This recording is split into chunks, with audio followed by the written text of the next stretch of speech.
Yo, what's up, everybody? Welcome to Fun Speculation.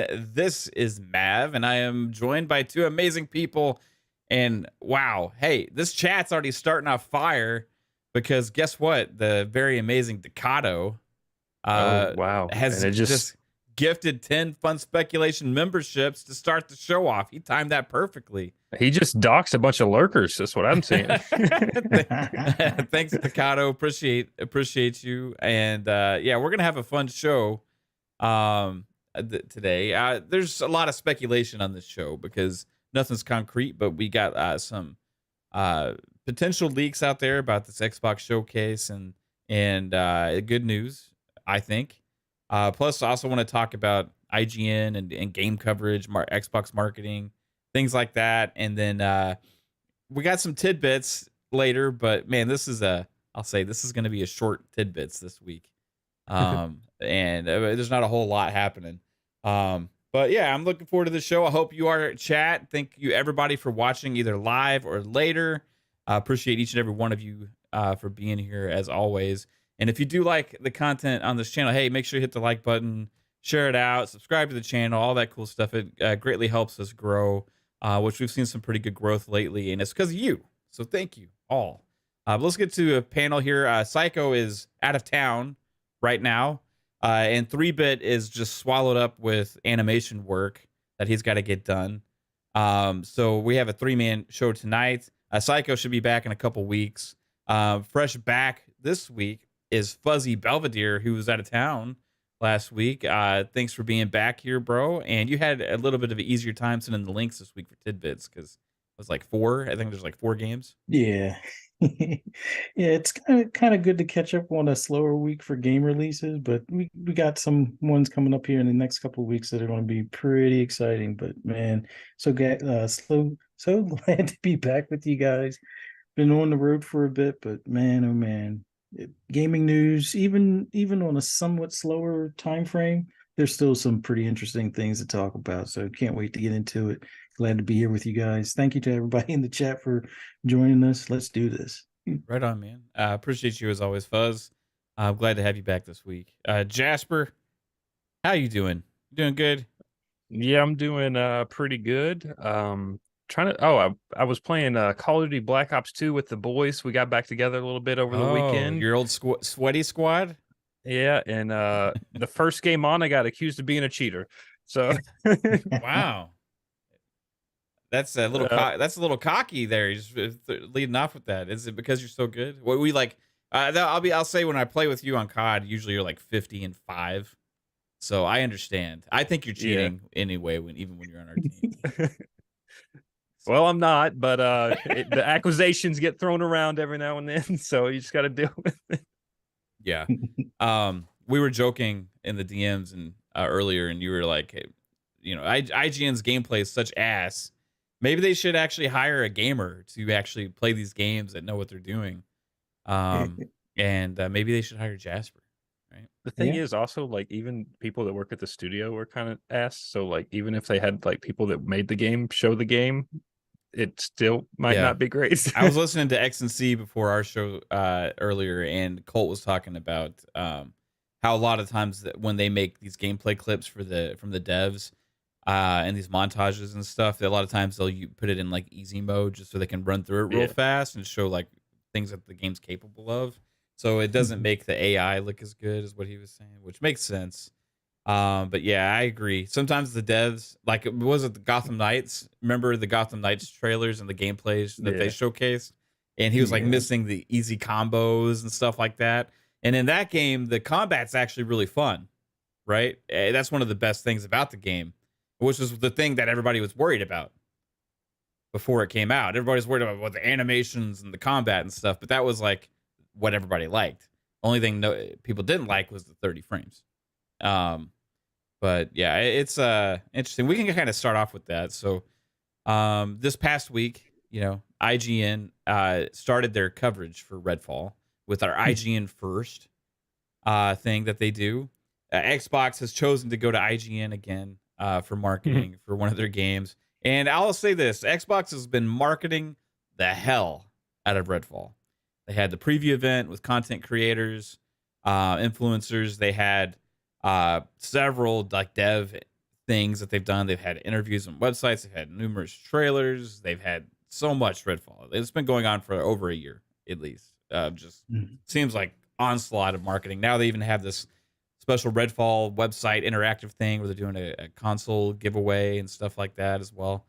But IGN's gameplay may have not showcased the game very well because a lot of websites and stuff picked up on the negative feedback from IGN's gameplay reveal of Redfall because they showed co-op and stuff. Is that more on IGN or the game? That's the question, right? Because for me, we've seen lots of Redfall. And when we were watching this gameplay from IGN, it kind of seemed like I gave the controller to like my grandparent that's never touched a controller before and was like, "Where do I do? Where do I go? What's this button do?" And is that the best way to showcase a game? I don't know, Fuzz. What do you think about that? It's definitely not the best way to showcase a game. Like you said, whoever they handed the controller to, and I get it. Not everybody's good at every game. I'm definitely not the greatest at any first-person shooter, but I know I'm not going to be running around like he's chasing me, and throwing. Like I think the thing for me that annoyed me the most about the gameplay, like I haven't picked up the controller to play or try this game yet, but I've watched enough of like the dev dives to know some of the mechanics. And the thing that kind of got under my skin was them whoever was playing was throwing things that look like landmines, I guess, for that person, and they're actually the teleporter or the blink ability device for that particular character. Like you could tell they didn't pay any attention to any of the previous like videos or deep dives or anything. So whoever they gave this to, it was just completely like a new, never played the game before, done anything, just here, play this and record some gameplay. Yeah, like I'd be honest, I don't even think this individual even heard of this game probably until like hours before they were handed the controller, because that blink ability is like something that's almost in every arcane game, and to be thrown it like it's like a landmine at the boss and then run away, it's like, what are you doing? Like, and the funniest part, these were like, you could tell these were edited clips, and I'm assuming this is the best of the edited clips. So if this is the best of the edited clips, oh my god, what was on the cutting room floor? So do you feel like, I kind of feel like this, like, for one thing, Xbox needs to stop going to IGN for these things. But besides that, if you are IGN and you know that you're responsible for this first preview style look at the game, which is something they started a few years back, and there was a big deal for them. Like, we're having this whole thing called IGN First, and we're going to be showcasing these games before anybody else. It's like exclusive content, exclusive coverage, and all that kind of stuff. Where that's the only gameplay like that's out there, right? Of this co-op. Do you feel like IGN has a responsibility to the game developers and the companies that are doing these deals with for marketing to actually learn the mechanics of the game and play it in a reasonable way to showcase what it's about? Because if I'm just somebody that's never heard of Redfall, or if I'm somebody that's like, oh, I've never watched anything about Redfall, or I see this for the first time, it kind of makes it look dumb. Yeah. Well, yeah, there's definitely a responsibility on IGN's part, because I look at it this way: like there's first impressions and there's a first look. First impressions, I could see you handing it to somebody that's unfamiliar with the game in any way, shape, or form, just to kind of get a raw feedback type of thing. But that would be more if you're going for like a review aspect. If you're showing a first look, which that's more of like a highlight, like you're going to the auto show and you've seen the car on the turntable and the lights are glaring and they got the person speaking about all the features of the car. That's a first look. You want to put that in its best light.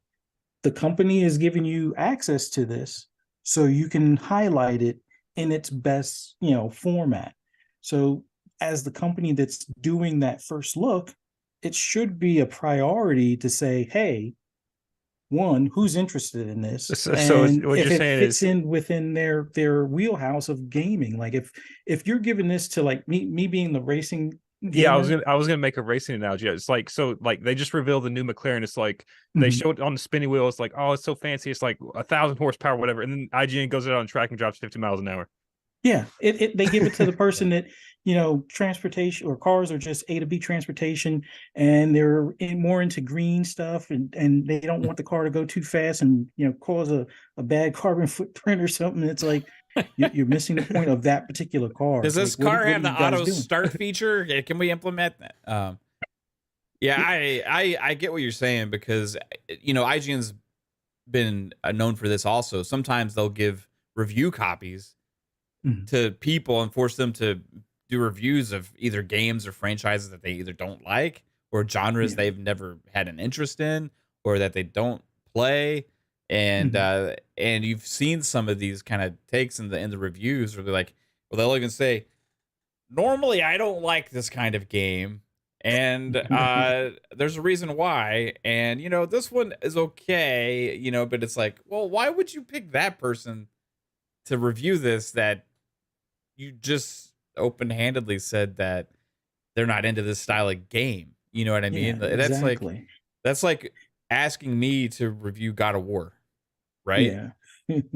I would be unbiased and give my impression of it, but I'm not gonna. I'm say, I've never been a huge fan, Right. and like I get what the game's about, but I Well, some of get this is bored, also on Xbox's fault too, because Yeah. Xbox had a major opportunity. They flew out content creators from various different like platforms. Like there's a Borderlands content creator that I knew that went out. So like he's already familiar with like building classes in a co-op game with loot and stuff. So like just let him record his own footage and maybe like build a character loadout and then put that up. That's marketing there for you. That's free marketing. Yeah. But instead they went to IGN, and who knows how that transaction went down, but I'm assuming like there's some kind of payment there, and the IGN knows they're going to be making money off the only Redfall content that's out there that's new. So like, Yeah. it's part of that's on Xbox fault, just like not understanding their audience. Yeah, we were talking about this a little bit earlier too. Like it's like sometimes is there like almost too much marketing, right? Because I feel like the reason we didn't get a lot of the footage from that preview event that they had is because of the IGN deal. Yeah, they probably had some kind of agreement with IGN that they would be the first to showcase this stuff. So they're like, hey guys, you can't like post any videos of your or whatever of your gameplay, And instead we get this, when they could have just made that event their thing and said, hey, everybody record your gameplay and put it up, because they know that at least there's gamers, and they could have given them more than an hour or whatever to play the game, or maybe sent people like early preview code or something like that. But we've already seen Redfall so much for like, I mean, really, is there any other big first-party game coming out this year that we've seen more of than Redfall? Minecraft is in like 2 weeks, and we haven't seen shit on that. Yeah, I mean, the Redfall, there's been so much stuff, and it's like, I think we were all pretty much kind of sold on it. And now you have this, which just ended up kind of turning around into bad press.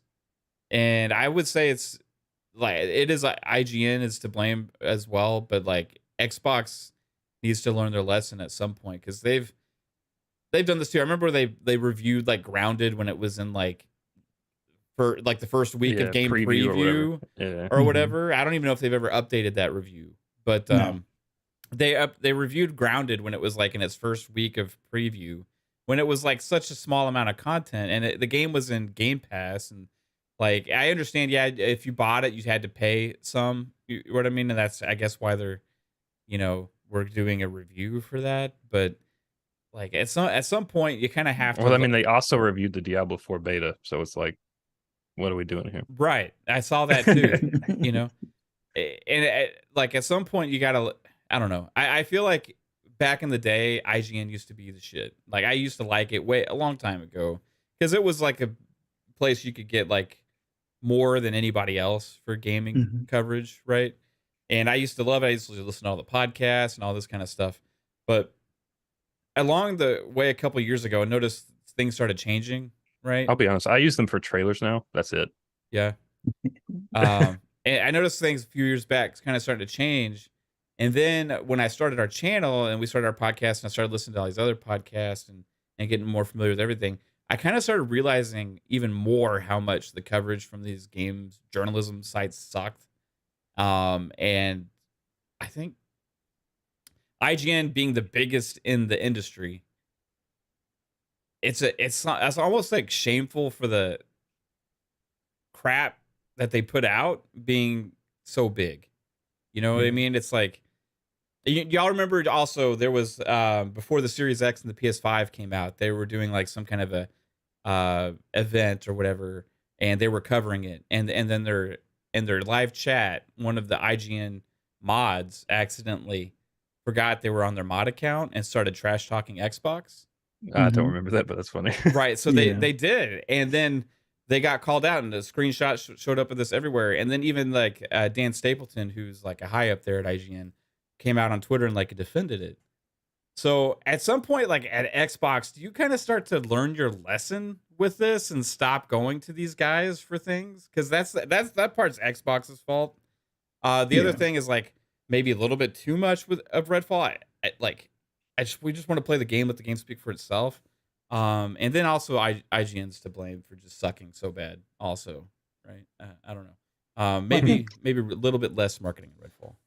Well, I think Xbox is kind of caught between this rock and a hard place because the one big draw to IGN is just the outreach or the audience that they have.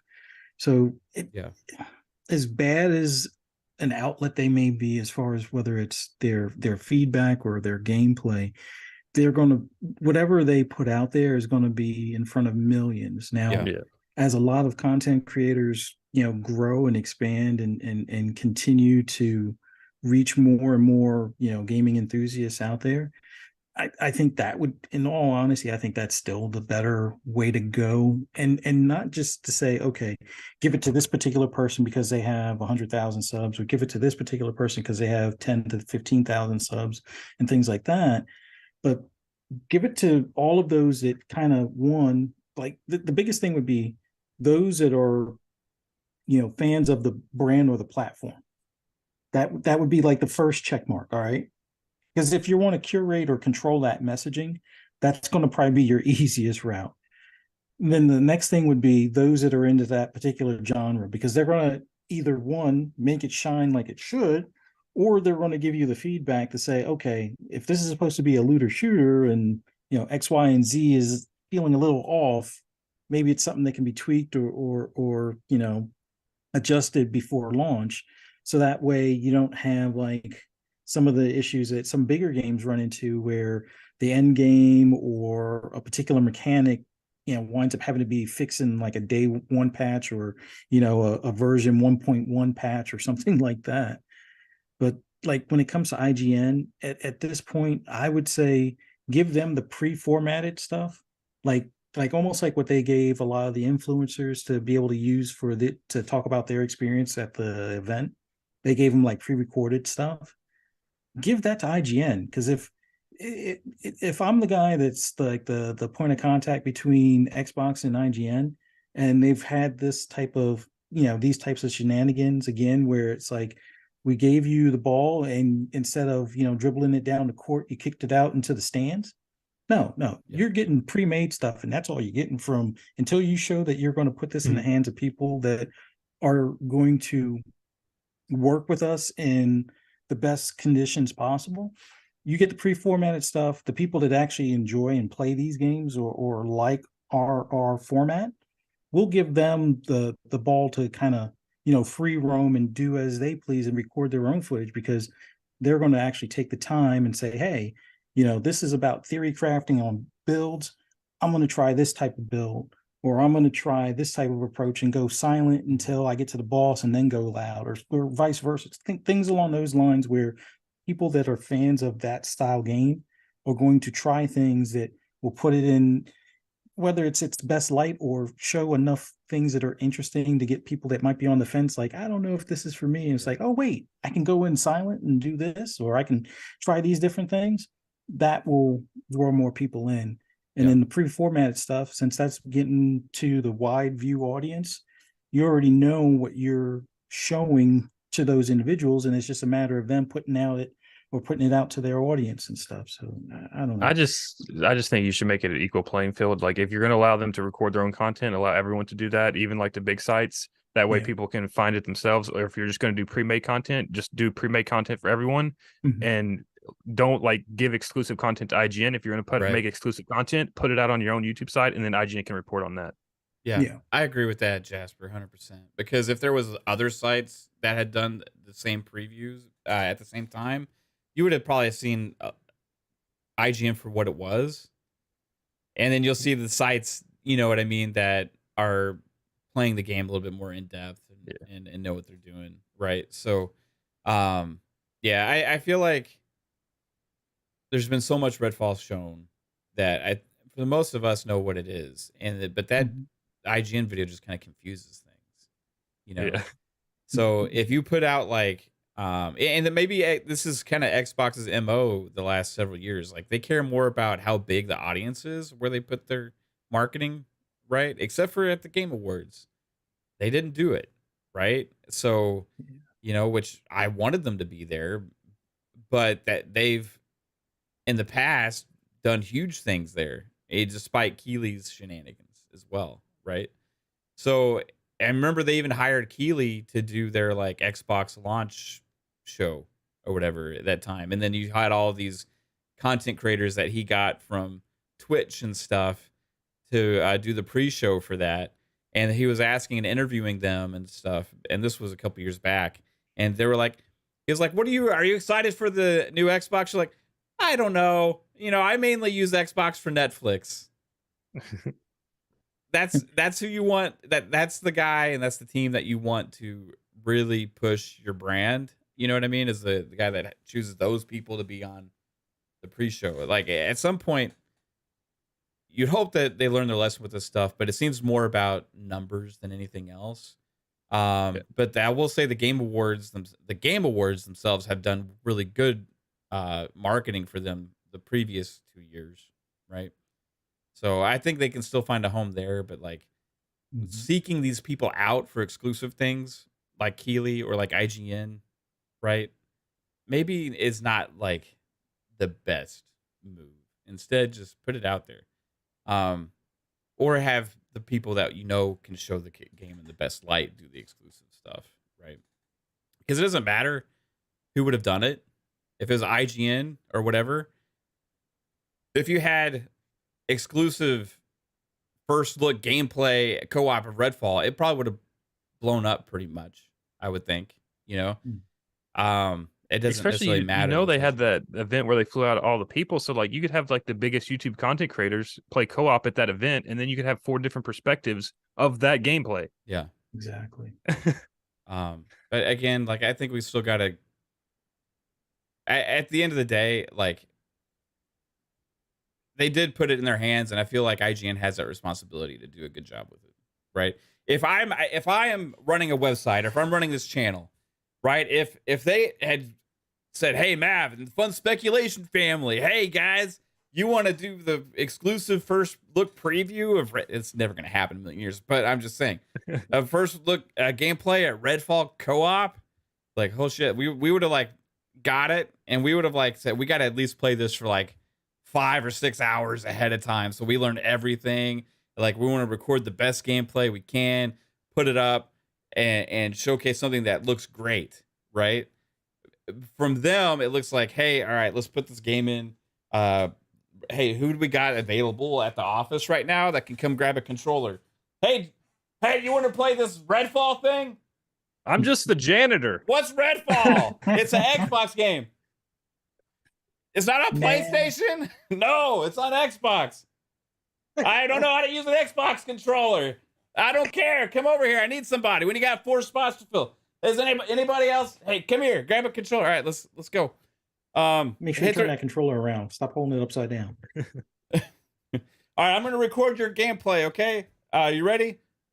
What is this? What am I supposed to do? I don't know. Just fucking play the game. Like that's run around out in an open field. Then they hand this footage to some video editor. And he's like, what the fuck am I supposed to do with this? Like, what is this game? You know, it's just, I don't know. It just looks, it's just bad look. It's bad look for IGN, in my opinion. It's a bad look on Xbox because they didn't showcase it properly. They just need to change how they're doing things with that. Regardless of the game, for the previews, the people that have actually played it have been mostly positive, right? So I'm still expecting this game to be solid, and I think once people actually start playing it, regardless of what IGN videos look like or whatever, I think it'll speak for itself, because that's the beauty of Game Pass, right? Like, if this was like, hey, IGN's footage was all we had, and then you were expected to buy the game for $70, you know, like, that might hit a little different, you know. But because of Game Pass, I think like this game is gonna have a great chance regardless, you know. So hopefully it lives up to all the marketing and money they put into it, because they've done a lot with this game. I haven't seen this much marketing on an Xbox first party game since Halo Infinite. Yeah. You know, has there been another first party game since Halo Infinite? that's that big. Well, they had similar marketing for like Deathloop, and actually they had more for Deathloop than they did even for Ghostwire. But that being, even though it was first party, it was when it was on PlayStation. Yeah, because it at some point some people were like, why am I still seeing ads for Deathloop and stuff like that? So it wasn't quite to nauseum, but it was probably getting there for a few people. But yeah, I still enjoyed the heck out of that game. But yeah, we got Ghostwire Tokyo coming this week. Oh yeah, so, tomorrow. Yep. I'm curious how that's going to do now that it's going to hit Game Pass. If it'll find a bigger audience, because did it sell very well on PlayStation?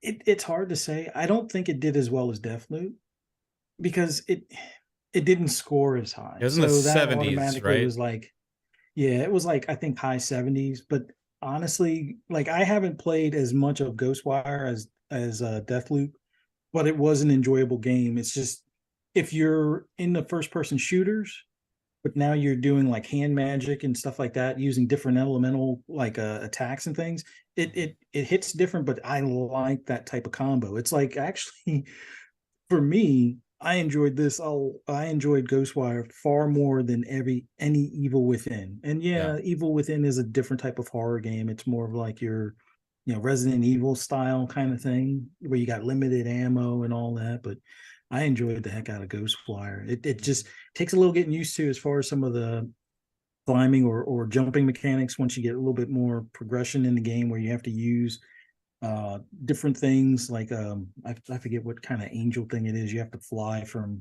rooftop to rooftop. But man, it's graphically it's a lot better than what I remember seeing from Evil Within.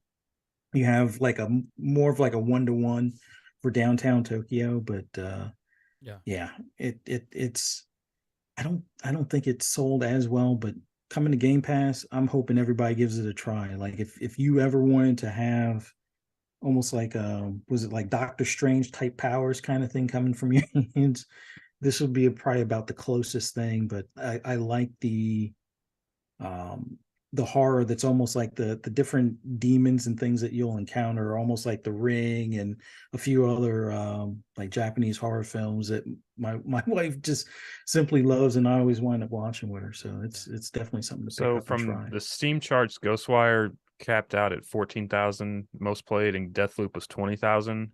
Also, when Ghostwire came out in Japan, it was the 6th best-selling game of that launch week at 10,000 copies. So that was just Japan, so I don't know how that translates to the world. But it's sitting on PC reviews at 77 on Meta.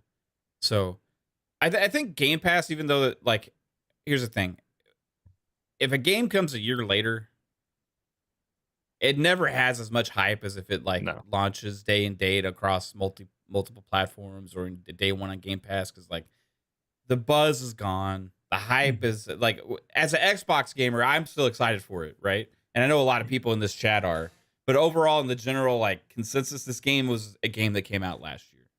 You know what I mean? So that moment has, for the most part, passed. The same thing kind of happened with Deathloop. We had a little bit of like excitement when Deathloop came out, and we all kind of played it and stuff. But like launch week is always a big thing for games, right? To really get a chance to get that like big push, for like, hey, is this gonna catch or not, And a game coming out a year later, it's not gonna have as big of a chance as it would have had launch week. But that's because of the contract that PlayStation That's had. why I don't care about a lot of PlayStation games. Like I want to play them the day they come out, not a year later on PC. Like that's, that's why I you don't play played a lot of PlayStation Spider-Man games. and you were like, this is what it is. But if maybe you were there that week, you've been a little caught up in the hype of it or something. I don't know. But I think maybe this will expand upon Ghostwire at least somewhat and give a lot of people a chance to play it that never had a chance to before. Was this cross-gen or was it PS5 only? I think it's just PS5 only. Next gen. Yeah. So there at that time last year when it came out, I mean that you're talking about only a small audience that would have even been interested probably to buy it on it's just next gen. PlayStation and all that kind of stuff. So let's hope Game Pass gives this game a push because it seems like it's a solid game. I mean, that's got some good scores out there. This is Shinji Mikami was actually the creative director on this one, I believe, right? So this is his last game at Tango. It seems like for him in charge of that game because Hi-Fi Rush was John Johannes' game. And we'll see. I think Tango Gameworks is going to be a great studio for a long time. But yeah, I haven't played it yet, so looking forward to it. I just knew it was coming to Game Pass a year later. I wasn't going to go buy it on a PS5. Yeah. So yeah, it's going to be a good week for that game. And I think hopefully it'll be really good. Alvin hit us with a $5 super chat. Appreciate you, Alvin. Says, I'm convinced there was a plan to throw a wrench in the Redfall marketing hype. Vid was deliberately cut up to look bad. Even bitrate and FPS were bad. I think there's an overall lack of quality with IGN's game captures by history. I mean, they've been criticized for this for years and years and years. And anytime you go watch like one of their Call of Duty videos, like all you see is like in the chat is like this dude got 3 kills in a match. Just like it's not even the quality of the actual player though. The actual footage is just bad. Like they don't have high quality game captures, right? And not only that, but like they upload them at 1080 or something instead of uploading them at like 4K. And the Redfall was uploaded at 4K, but I think they recorded in 1080. That's what I'm saying. As 4K. Right. So that's what I mean. Yeah, they record it like in 1080 and put it up, and you can tell there's lots of compression and shit like that, and it seems more of like a speed job to get the stuff up as opposed to dealing with the larger file sizes and stuff like that might be required to have some high quality gameplay. You give this to one of these content creators that makes great 4K gameplay videos out there, this game would look night and day over that. Even if you look at some of the Redfall trailers directly from like Xbox on YouTube and see their 4K footage, it's great. I remember at the Xbox showcase when they showed Redfall, it didn't show great on the stream on the showcase because it was like at 1080 live, right? But later, when they re-uploaded the whole show at 4K, we all watched that back. We're like, oh, this looks way better, right? So it's just, man, I don't know. It's a bad job, IGN, overall. You would think a group like IGN would have the resources for all their stuff to be captured in 4K and then, converted or they probably do. 4K. It's just when they were setting up the capture, they probably just didn't set the bit rate for 4K capture. How can you be the biggest gaming media site out there and do such a shitty job with the basic stuff? Who like, why not like IGN at least like hire people that know what they're doing with this stuff, or at least allocate the resources to have good quality content. Like, you're the biggest gaming media site out there. Mm-hmm. And you actually claim that all the time. Like you say that about yourself. And if it's true, have a letter of quality behind the shit that you put out. At least with your videos. I mean, I know you can't control what the idiots that you hire say on their previews and their reviews and stuff like that, because it's their opinion, But at least on your videos where you have some kind of quality control, you should have a standard. Like, there should be a standard. Like, just basically like, hey, we're the biggest gaming media site out there, and we're gonna have high quality content and high quality videos on our site. Mhm. It seems like such a basic thing, but like I don't know. Yeah, your SJ fan says I don't think they care. I don't think they care either. I think all they just care about is the clicks and the attention, and it doesn't matter about the integrity of what you're doing. Alvin with another $2 super chat. Appreciate you, Alvin. Says IGN says 4K, but looks like trash on my C1. Yeah, that shit is not recorded in 4K. I was trying to watch it on my phone, and I was like, this is ass, because it was like set at default 720, and then Jasper pointed out, oh yeah, you can change it to 4K. I changed it to 4K, like it didn't look a whole lot different, right? It was a little bit better, but you could tell it was recorded at a lower setting. Yeah, but anyway, we'll move past this. It's just a gripe that I have. Not just IGN, but also Xbox. Stop hiring them, or stop giving them this exclusive stuff, because they're not helping you at all, right? I will say this: there have been a couple people that, from that footage, finally realized it's not a Back 4 Blood clone or Left 4 Dead clone. Yeah. After 2 years of us telling everybody it's not a Back 4 Blood or Left 4 Dead clone, and all the times they've said it's not that, all the times they've talked about it, all the times we've seen footage of the game, all this stuff, even when we saw the leaked footage originally. Remember, it was like really like early gameplay build that leaked on Twitter and stuff, and maybe it's Reddit or whatever. And people were like, oh, this is more like Borderlands. This was like so long ago. And yet still people are surprised it's not a Left 4 Dead clone.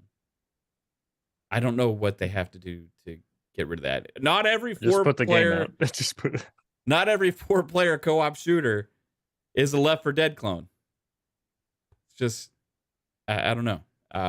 Anyway, but if there's anything that can be brought positively about that, as have seen a couple people be like, "Oh, I'm more interested because it's not a Left 4 Dead clone," right? So, Alvin with the $2 super chat says IGN bathes in hot dog water.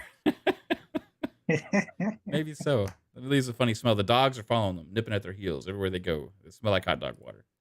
On other Xbox news, everybody, there looks like there was some information sent out or leaked today regarding potentially the length of the showcase. Now, I have been saying, like, if you're having Starfield Direct as part of this with a double header type situation, don't give us an hour of Xbox showcase. You have so much stuff to reveal, right? They skipped the Game Awards last year. They've had one dev direct this year that was great.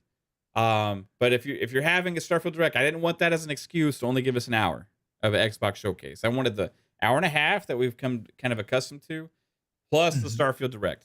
So shout out to Idle Sloth, who had tweeted this earlier today, is where it had caught my attention. And it seemed like the consensus is that this looks like to be a total of 2 hours.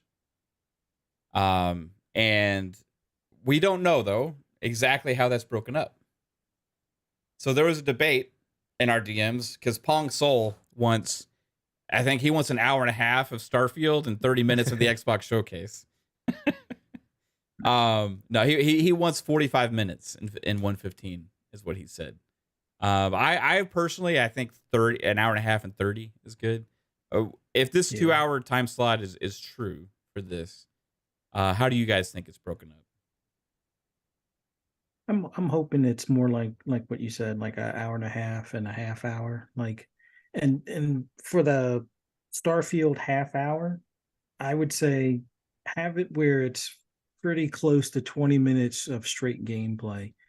You can have Todd Howard, do like a 5-minute intro, show some of the, beginning stuff, but make it more about him, like in the background, talking about some of this stuff while you're getting like almost uncut or raw gameplay type of deal. But for the main showcase, I want an hour and a half, kind of like where it's been for the past few years. But like you said, more of the stuff like a touch up or an update on some of the things they haven't talked about in a while, like Perfect Dark and Fable. But I know there's got to be some new projects and some new things that might not come within the next year, but at least kind of give us some look at it. Update the stuff that you have given us a look at. Like I'm assuming Everwild, even with its restart or reboot, to kind of get the gameplay mechanics and all that situated. Hopefully that one's closer to the finish line than 2026. I'm hoping 2024. Possibly, and I know this is a stretch, but this is what I would like to see. Forza Horizon 6 in Japan. Hopefully, if they haven't already announced, which I don't think they will, but hopefully they'll announce like a Forza Motorsport date for this year, even if it's October, so be it. But kind of keep us in the loop on what the status is on that. But yeah, an hour and a half. You think we're gonna get a Forza Horizon anytime soon? I think next year, but Really? There's kind of this quiet outcry for kind of like a rebooting of the franchise to some extent. Just I want to see them keep the festival stuff, but I also kind of want to see them dive into street racing stuff a bit more, and then give us that killer location that everybody kind of wants, as far as like Tokyo or something like that, where you got the cross between like downtown Tokyo and then the outskirts with the cherry blossoms and the switchback roads going down the mountain and stuff like that. I think that's kind of like the must be or the must have place for the next Horizon. I mean, it doesn't have to come in 2024. I would like to see maybe holiday 2024, but at least let us know that they heard us these past 5 or 6 years. Like, go to Japan, drifting and street racing, Midnight Club. Or they could go bigger and better with Forza Horizon when they reboot it. Instead of having 4 seasons, have 4 different cities. Like in the summer you go to Japan, in the winter you go to like Europe or whatever, stuff like that. Mm-hmm. You can have like, instead of changing each season, you just change cities every season. Yeah, that would be nice. That would be pretty cool. Yeah. I think it's going to be a few years before we get another Horizon, at least. Yeah, and not because I don't want it. I really do, but I think because of Fable. I know I know they have different teams and stuff, but I think between Fable, they're really trying to crack down on that. I know they also got help from Eidos Montreal and all that kind of stuff, but between Fable, between some of the losses of staff that they've had this past year or so as well, and then also they have Forza Horizon 5 is still a success, right? Yeah. Motorsport is coming out this year as well. Maybe they take the chance to really do something big for the next Forza Horizon. Because one thing I think that Horizon 5 did is put Horizon in another level, right? Because I mean, was it like 6 months after that game came out, it hit like 20 million players, which is crazy for a racing game.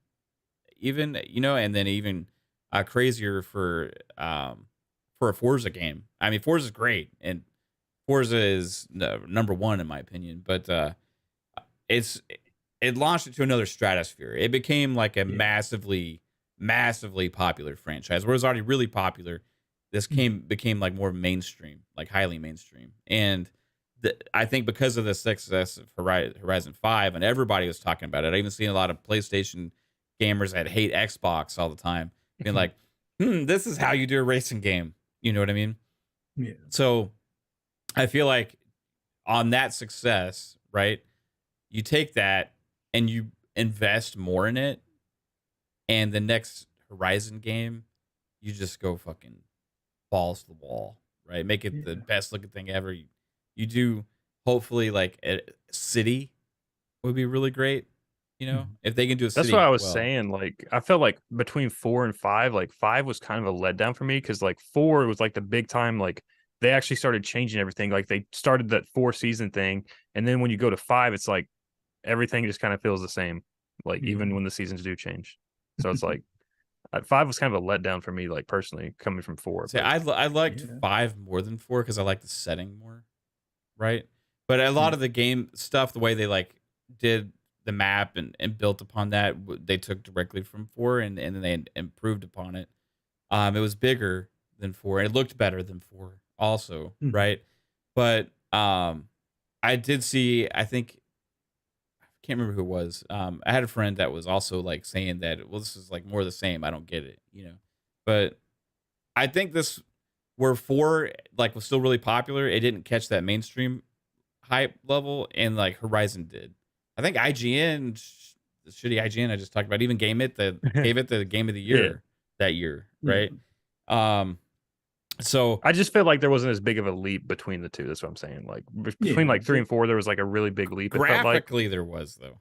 graphically, but like gameplay and mechanic Yeah. wise, it was all kind of like the same or a little less. I don't know. Yeah, that's why I'm thinking, you know, they've also been, you know, still working on this new engine, and Horizon was the first game to kind of utilize a lot of those features, and now Motorsport's gonna really go all in on it, right? But I think the next time they put out a Horizon game, it's gonna be like mind-blowingly insane. Because it was already crazy what they were able to do in an open world racer. Like those graphics and details and the cars and the level of fun you have is in an open world game. Like we hadn't seen that before. So, but that plus Fable and all these things, maybe it's 2 or 3 years away. However, we can guarantee that we'll see Forza Motorsport at the showcase, right? If there's one game we can guarantee will be there, it will be It's Sea of Motorsport. Thieves. Oh, It will be Motorsport. It's just the next big game launching for them after Starfield, and the Starfield's already got its own or before. 30-minute thing. You think it's a chance, it could be before. I mean, it could come out in like August or late July. I don't know. Yeah, I think It's we would have possible. already gotten more information on that if that was the case. Yeah, I'm thinking that it's going to come out after Starfield. I mean, the hope would be if it does come out before Starfield that they got everything buttoned up the way they want or to their liking, and you know, have a solid foundation of cars and tracks and things. But if they need more time and it's October, which is kind of like their previous, you know, window time frame. If Forza does come out after Starfield, though, that's going to be the last big game for Xbox this year. Because I don't think they're putting anything else out after that. Well, they could That's do big-wise. like they could do like Forza late September, early October, and still do a November, December game, which would be Hellblade 2, Yeah. most likely. I just think if they've already pushed Starfield back, if they push Forza, well, Forza's kind of already pushed back towards that. Like that second half, they already have their 2 big games. So that's going to be their like a majority of their marketing budget and stuff for those 2 big games. It's like, Yeah. I don't know what else they would put out unless they just don't market anything. Like, Yeah. Well, we know that Starfield's already got a date. Redfall has a date. Minecraft has a date. The only one that's big first party game that's slated for this year that doesn't have a date right now is Motorsport, right? But yeah, I'm like 95% sure that Age of Empires 4 is going to be late October because that's its 1-year anniversary or whatever. So you have October covered and you have September covered. Do you think they consider that like because it's already been out on PC as like covering like a month, or they just, you know what I mean? Like, but they also got to remember they released Horizon 5 and Halo Infinite within a couple weeks of each other. Yeah, I'm just saying that like with Age of Empires 4, like it's tough to know if they consider that like a new major release, because like I want to say yes and no. Yes, because you're getting it to more users than you would like on PC, because the PC people already have it. So like, yeah, it is for me for sure. Yeah. You know what I mean? It is for you, I know as well, right? But it like Ghostwire Tokyo, because it's already been out, you know. Yeah, it's not going to have that mainstream attention or whatever, like it did when it came out on PC.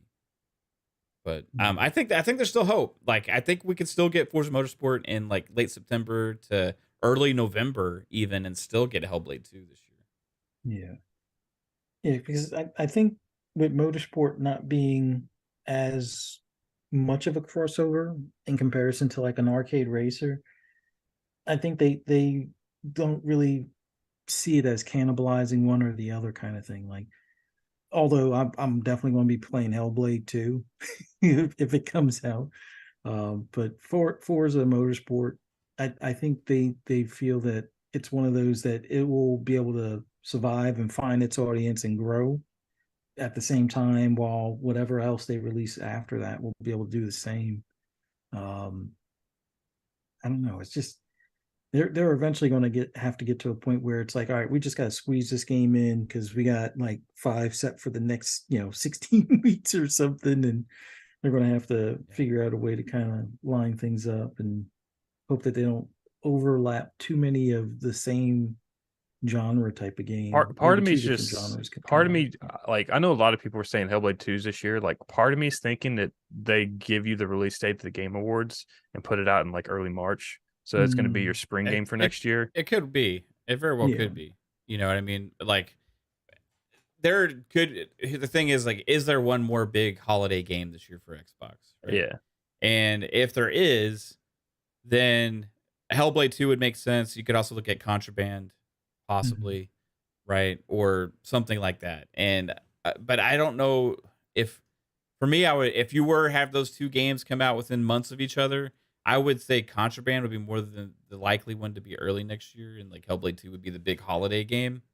But see, I think they market Contraband as much as they do Minecraft Legends. I don't think they're going to market Contraband too much. Like, I think they're just kind of announce it, and like you might see a trailer here and there, and then it's going to come out. Like, right. I don't think they're going to care much for it. It's like their major AAA games, like Starfield and stuff. Yeah, which is why I don't think they would have it as like big November, December release. Yeah. You know? That's what I'm saying. Like, you could have like Hellblade in March and then just like sneak Contraband in January or like May or some shit. Yeah. And no one would care. So, what are you thinking time wise on the showcase, Jasper? Like, you think an hour and a half of Xbox showcase and 30-minute Starfield, or? Part of me wants more Starfield, but then like my logical side's like, it's only gonna be 30 minutes. So I'm kind of like splitting the difference here. Like, 120 Xbox, 40 Starfield, but if you show it right, though, 30 minutes is a lot. You know, you just gotta, if you just go straight to gameplay and don't have a lot of filler shit in there, like sit downs and talks, like, and now we have 30 minutes. But see, I think like Todd's gonna come out and be like, let's go to this planet over here in the fucking Alpha Centauri system, and we're going to run you through a level today, guys. Look, he's going through this bunker here. He's killing all these raiders. Yeah. Wow. And then he's going to cut over to, like, explaining how to build a fucking house on a desert planet. And it's like... But there's more opportunities still to show some stuff with Starfield after the showcase, right? This is the direct, so we expect it to be longer. But I still want... I'm selfishly... right? I already am sold on Starfield, right? And for me, the thing I get excited the most at showcase season, because we can't call it E3 anymore, I guess, is the brand new trailers and game announcements and all that kind of stuff, right? And if for the big summer game showcase for Xbox, I would rather have, if you have allocated 2 hours, I would rather have the majority of the time dedicated to building hype for the brand across all these other things than one game, right? Because you have still more opportunity, and then 30 minutes, even if you give Starfield 30 minutes, is still a long time. Yeah, but I mean, fucking an hour and a half of trailers is still a long time too. Like, you can, if you just like, if you just like show the trailers and don't talk in between them, you can get a lot of trailers out there. But you also have to, I think Xbox also needs to be smarter about which games they choose, because like they showed Ark 2 last year, like, and that game got a 2-year delay pretty much. Like, I think they need to be smarter about the games that they show and like actually talk to these studios and be like, are you like 100% guarantee you're going to get this out in the next well, they don't need to do the 12-month thing. It's like just stay away from that. But 90 minutes of games, that's what we got the last 2 years, right? Maybe even 3. I don't know what the last time was that we didn't have an hour and a half show, right? Last 2 years was 90 minutes. Both were great shows, besides the 12-month thing I didn't like. But besides that, they had like 30 games there that they showed, over 30. So my wishful thinking is they don't have any arbitrary 12-month thing on it, and we get games coming out for the next year, like Forza Motorsport, plus, we'll have the Starfield Direct. Then maybe you show Hellblade 2 for either early next year or late this year, or maybe a Contraband or something like that. And I'm just speculating on Contraband. It could be 3 years away. Who knows? Yeah. But the reason I say Contraband is because there was a lot of speculation beforehand that it was already supposed to have been out by now, right? So if you look at it for that, that's why I put it ahead of some of the others. But we still have games that have been announced by Xbox that we've only seen one time. And I talked a lot about this last year after the showcase. But I would like to see follow-ups, at least a new something from Fable, from Perfect Dark, State of Decay 3, Everwild. I will say Avowed. that they could, if they do have another direct between now or between E3 and Starfield launching, they could have Starfield have like another mini section in a new direct like shortly after, so like they could cut it out a little bit of time and have more game trailers. So it would be like 135, 25 minutes for Starfield, something like that. So you could still have your hour and a half of trailers and then have a little section of Starfield, because last year we kind of had like a little mini direct about Starfield. Like he told us there was 15 some stuff, like, there was 15 minutes. Yeah, so like I don't know how much more they're willing to deep dive into that, but you could also have more of that at another direct. So right. Will we get another direct before Starfield comes out? It's 3 months. It launches like 3 months after the showcase. So I think we do. I see. Here's that like tough unknown question. I think based on some of the stuff that they may show at the showcase, I think we do get another direct, because I think there's probably, even with what we were saying with like Forza and stuff, and Age of Empires 4 and Starfield coming out later part of this you could have your direct at Gamescom, but that would be at the end of August. So next month would be Starfield coming out. Plus, you have the final few months of the year, so you would show Forza and Age of Empires. So that's 3 games that your next direct. If you make your Gamescom show your direct. Yeah, I agree with that 100%. That's why they don't need to focus on the 12-month things at the show, right? That's what these directs are for. So give us the fucking updates on the future, like the 2024, 2025. Like, you don't got to tell us what year, you know what I mean? But like, it's some gameplay clips or like some new trailers, and at least tell us what these games are, right? It's been 3 years since we've seen a lot of those games now. So I want to know what those are, and more information about them, because they've been so quiet about details on all of those games. So my wishful thinking is like, hey, run the gamut. Just fucking the games that you've already announced. Let's get updates on those things, and then announce a few more, and then you have your third-party stuff, right? Yeah, that would be amazing. And then maybe a short thing, if you do have another direct, right? Maybe a short thing for Forza Motorsport, and a short thing for Age of Empires or something, or maybe a day 2 thing, right? Because they've done day 2 things a lot.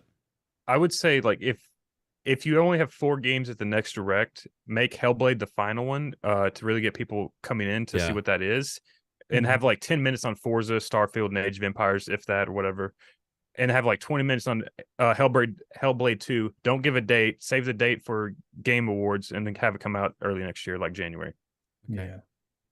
That's pretty cool. I need a definitive answer. How many minutes for Starfield? How long is a Starfield direct?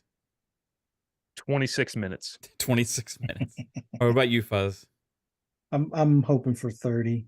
20 minutes straight gameplay, maybe 10 minutes of in between stuff. I'll say 30 also. Or hey, you know what? If you want to show more Starfield, I'm all for it. Make it a 2.5 hour show. Let's go. Right? Yeah. Don't take away from the game announcements, because that's what it's all about for me. You have plenty of opportunities to do dev diaries or directs or whatever to showcase games that don't have to be a part of the showcase, right? But like, this is for announcements. This is for building hype for things, and that's what I get most excited about. You're probably gonna see Silk Song maybe replaced as well, right? Other games that are coming later this year as well. So Stalker 2 could be there as well again. Um, so we have some expectations on what to expect, but it's good to know that they are allocating the 2 hours if that leak is true. And that leak comes from the way, actually, because Idle Sloth had retweeted The somebody thing is, when it he was just sharing it. sucks because you know that 20 minutes of the Xbox show is going to be updates on Starfield and or not Starfield, but on Sea of Thieves and Minecraft and shit like that. It's Yeah. like new DLC, and then it's coming out to New Minecraft. It's skins like, from new cool. skins from Minecraft. They'll have something in relation to Indiana Jones, probably. Yeah. So Walking Cat is the one that broke this. They said that Xbox Game Showcase and Starfield Direct is June 11th, 2023 at 10 a.m. to 12 a.m. Pacific time. So that's 12 p.m. Central, 1 p.m. Eastern time. And the runtime should be 2 hours. So I don't know 100% the track record for this account. However, I do remember it. I know they got some things right in the past. I just don't have like a, hey, they're always right or they're always wrong or whatsoever. But it seems like that's what people are running with right now. So let's hope it is 2 hours. I think that's going to be awesome. We'll be covering it here like we always do on this channel with our co-stream of the showcase. We'll do the co-stream of the direct afterwards. If there's day 2 coverage, we'll be covering that also. We'll be covering the Ubisoft Forward show. All the stuff we'll cover here on the channel as much as possible. There's no actual E3 to attend. Wasn't probably going to be able to go this year anyway, but we should be able to give you all this kind of coverage we gave the last couple of years, maybe some more. So thanks to everybody who does check out our E3 stuff, or not E3 now, but even with our summer games stuff, and appreciate you all. Maybe we're going to start working on that prediction show at some point as well here in the next month or so. But there was more news that came out today, guys, because that's not the only show or the only thing happening now that was kind of revealed today. QuakeCon is coming back. Yeah. In your backyard too, right? My backyard. QuakeCon's always been in the Dallas area. And it has been MIA the last couple of years. They've done like digital event last year. I think the year before they just skipped it altogether. I can't remember. But QuakeCon has been an event in the past before the ZeniMax Bethesda acquisition where they've had some reveals there. They've had some trailers shown. Doom 2016, I think, was first revealed at QuakeCon. Now when they do that though, a lot of times they've done it like, hey, only attendees at QuakeCon are allowed to see this stuff, and then they release that same video later, right? But I don't know. I'm thinking about going. It's in August, so maybe is there a chance they could have a Starfield demo at QuakeCon this year? That would be sick. I wouldn't be surprised. Now, it might be one of those behind closed doors kind of things, hands on for, a few select people type of thing. But I wouldn't be surprised if it's there. But I'm really curious to see what the next id game is going to be. Yeah. I think last year we were speculating, hey, they're going to show the next id game at QuakeCon, and they had a digital event and we weren't really getting much out of it, right? But I think we lost Jasper. I think Jasper's internet's crapping out, but he should hopefully be back. I think this year, maybe with it being an in-person thing, the first big in-person thing like that Bethesda's done since the Xbox acquisition, right? So maybe this is a chance to hook up with people and actually meet some people here and there and show up, and maybe they'll have some game reveal, or maybe one or two. It's something we talked a lot about earlier on after they acquired them, Fuzz. Like, they're gonna have so many games to reveal on this whole Bethesda side. They're gonna maybe have to still take advantage of these different shows, right? So is that something you would expect to happen, or is that just wishful thinking? honestly, knowing how Microsoft has to adjust how they reach out to the gaming community and those 3 billion gamers that they want to hit, they definitely need to continue doing stuff like this. Like, one of the other obvious ones is if like after ABK, BlizzCon, that's another one they were going to have to, show stuff. But I think with this QuakeCon, it's a perfect opportunity considering, and I know that there's been some questions on like, is the Xbox showcase just Xbox? Is there not going to be any Bethesda stuff, or is it called Xbox because it's the Xbox family?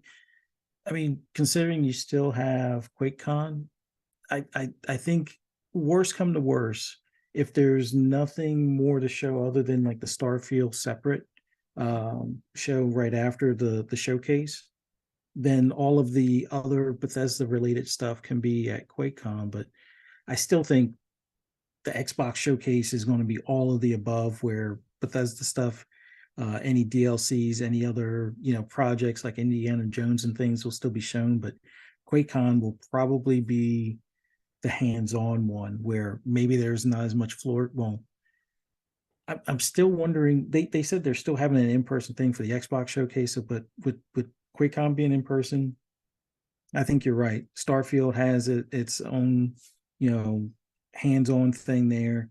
I think maybe Indiana Jones has like I don't know if they'll be quite ready for hands-on, but I think it'll definitely be like a vertical slice type of thing that they'll have for the attendees and stuff. But yeah, they gotta keep on doing these different showcases and adding all of their additional content, because all these teams they have, was it 23 studios, and each studio has 2 or 3 teams working on at least one project each. Yeah, they definitely need to have more of these shows. Yeah. I wonder if we could also potentially see Wolfenstein 3, if there is a Wolfenstein 3. Some people have thought that game was already going to be out by now, right? They were like, sure, it was in development. I was reading into comments made from Machine Games and being like, I don't know if it's the next thing, because they seem like they're just hard at work on Indiana Jones, right? So based on their talking points, it was kind of like, I don't know if we're going to get Wolfenstein 3, but the amount of people that were so sure has always had it in the back of my mind that it's still a possibility. I don't know. Well, the last Wolfenstein, the Young Bloods, the one with the 2 chicks, his daughters, whatever, that was kind of like mostly developed by, I think it was Arcane or someone like that. So like Machine Games kind of just like took a background step on that development. So so is there a 2-team situation going on at Machine for Indiana Jones and Wolfenstein 3, or I don't know if they're a 2-team studio or what. I'm not sure, but if they are, then it would still be a possibility, but regardless, it's a possibility. Maybe we do get Indiana Jones stuff there, but regardless, like with QuakeCon happening this year, it's another opportunity for Xbox to use for some of these Bethesda games. Maybe the ZeniMax Online new MMO could get revealed there as well. I don't think you would get a reveal, but I think you get a teaser. Like that's usually like if it's a next big project for them, that kind of show, they usually do teasers, like maybe a title or just something like that. You don't really get like official trailer. But they did that with Doom. Yeah. There. Before that, what I always thought of as QuakeCon was a huge room and a bunch of Quake players hook up their PCs and they do this. They do it's like a huge fucking LAN party. It's crazy. Like you see footage of it, and there's just like conference tables. It looks like a fucking school cafeteria, just like these huge fucking long tables, right? Just lined up with PCs in like this huge room, and then everybody playing Quake. Right? That's what they should do. Like there was always been those rumors about them coming back with Quake. Like I don't know if y'all said this while I was gone, but just fucking show the new Quake there. Yeah. It's got to be working on something, right? And this has been id's thing, right? That's why it's been based in Dallas, because id's based in Dallas, right? So this was always their show, I think they've went through most of them and kind of like remastered them / gave them RTX ray tracing shit. So like, should be the time to get a new one out. Yeah, there's still some Quakes that fat compat or in Game Pass or Yeah. something. Quake 4 for some reason. I don't know why that they own it now, but Yeah. Must be. Was there some kind of weird publishing issue with that game or something? maybe like some kind of weird licensing music. But I know they put it on PC Game Pass. It's not back compat for some reason. So I don't know. That's interesting. But yeah, I don't know what to expect about QuakeCon. We did see the details. Like, I think I don't even know if you can get a media pass for QuakeCon. Oh, we're losing Jasper again. I think he's like, what? No, I'm just really still. Okay. Well, No, it is slightly like choppy on you right now. It's like it seems like it's lagging out, but I can still hear you, so that's all that matters. Okay.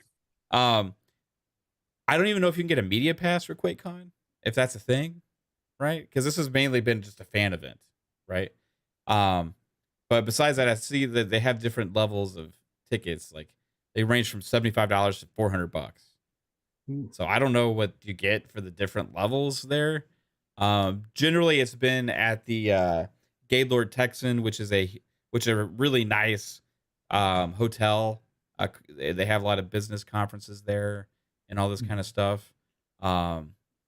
So maybe, you know, I was talking about it earlier to Kate today, and she was like, "Do you want to go to this thing?" I said, "I think so."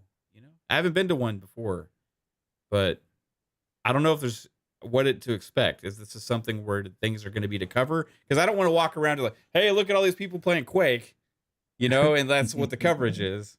You know what I mean? But I want some more stuff there for the game, so I'm looking for some more information on it. But we'll see what it's going to be. But id is a good guess to see whatever. Definitely reach out to him to see if there is a possibility to do like an interview or something to that effect. Yeah, I don't out there. You'd have to look back at the VIP room thing or the VIP ticket, but the one convention that I used to go to, whenever they had VIP tickets, they would have like a section curtained off on the show floor where you could go in and just like sit down on the couch and grab like a drink and shit like that, and like and you'd see like the staffers from that convention and stuff, like the actual famous people would like sneak through there a lot. So I don't know. Yeah, go in the VIP room.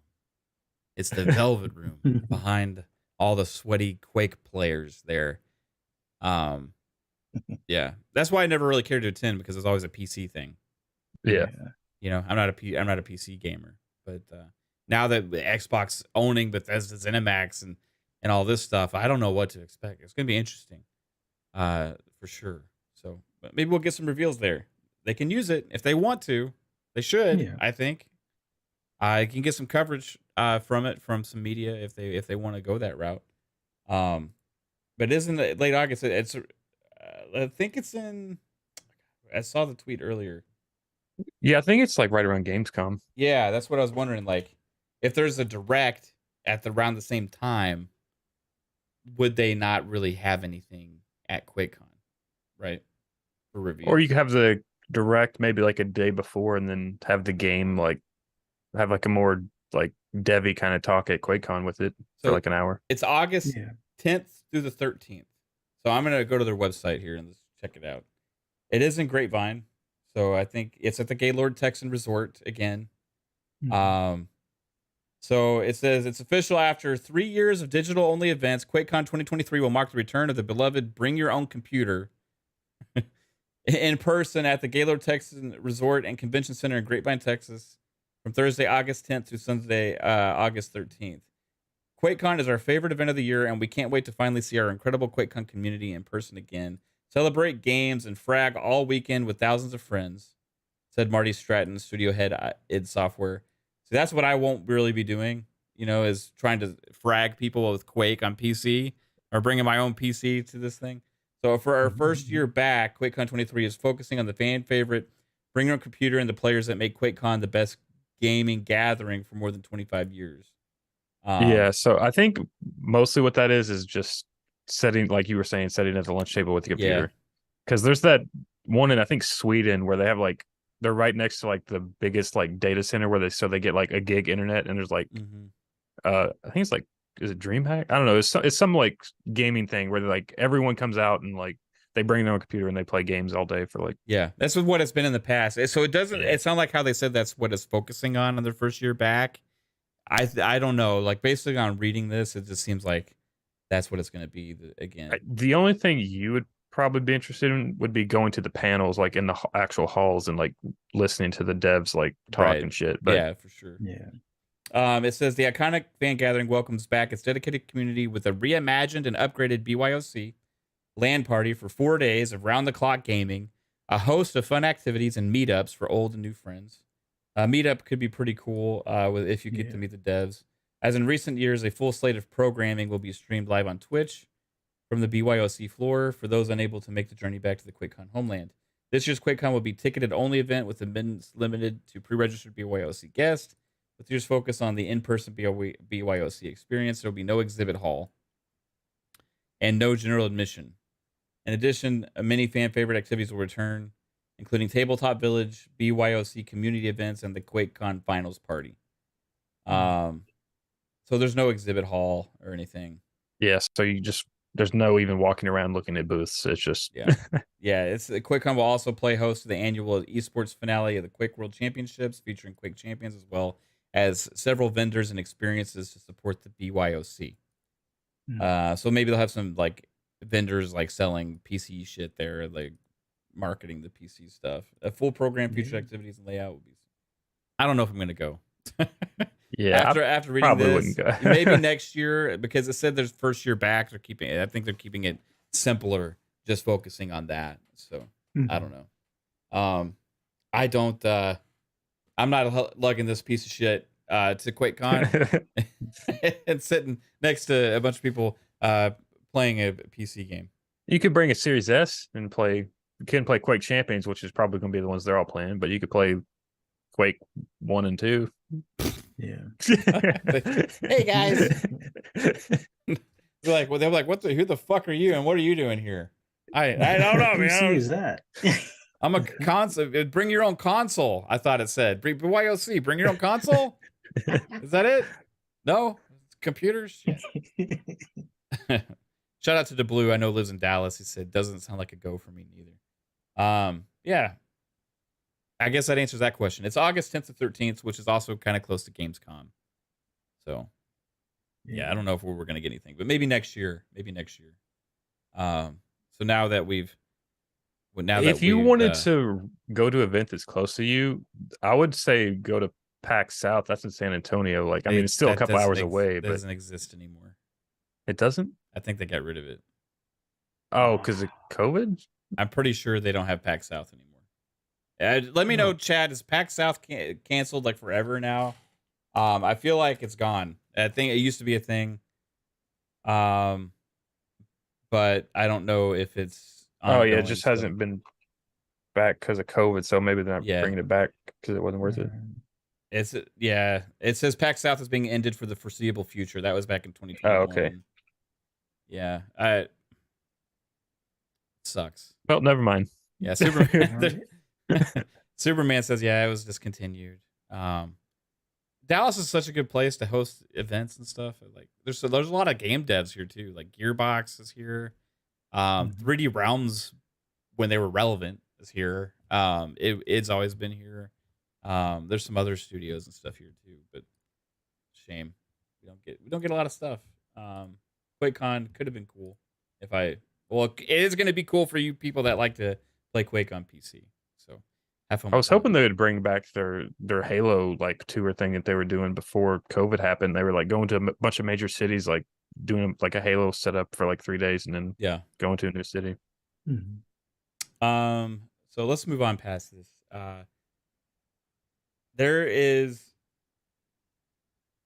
what I was going to look at. I don't know. No, I had an article up and I can't find it right now. Oh yeah, so the Sony thing.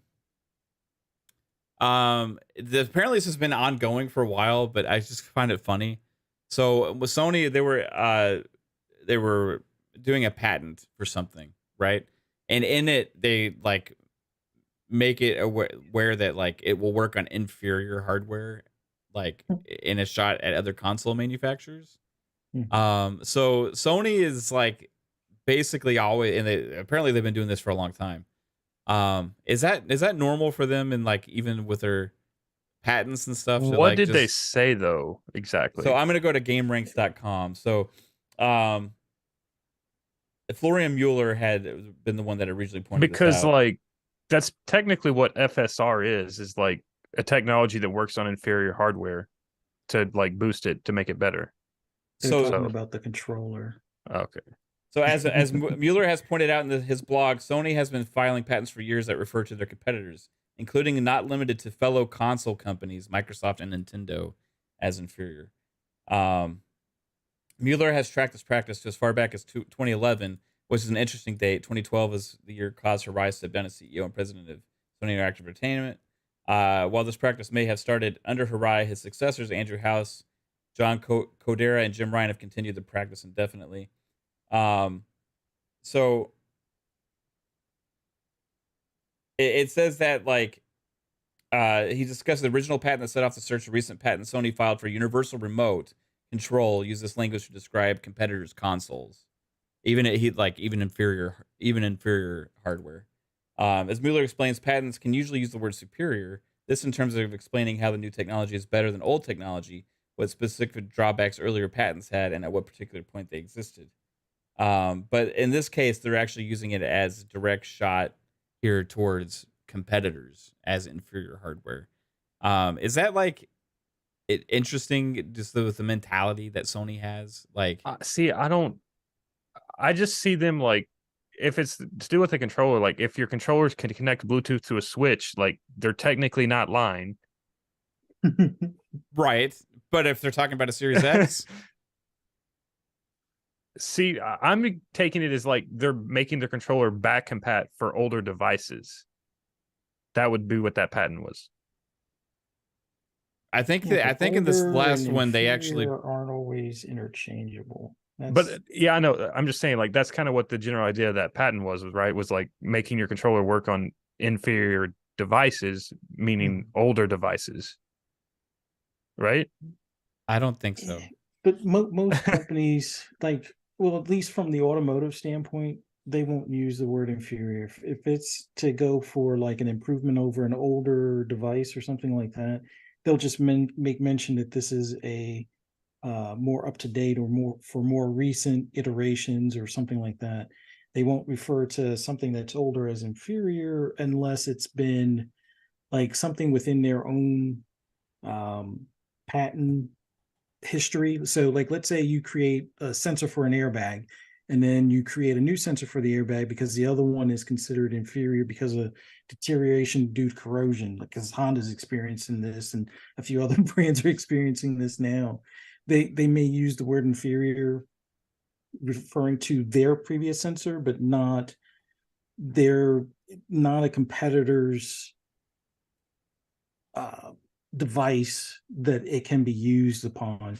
Like, typically patents, you're not throwing shots at your competitors. You're more so highlighting how this is either an improvement over them without, degrading the competitor. Does it show what patent that was they were talking about? I think that was for the DS4. Okay. For the DualShock 4, that it can work on a PS1, PS2, PS3, and PS4.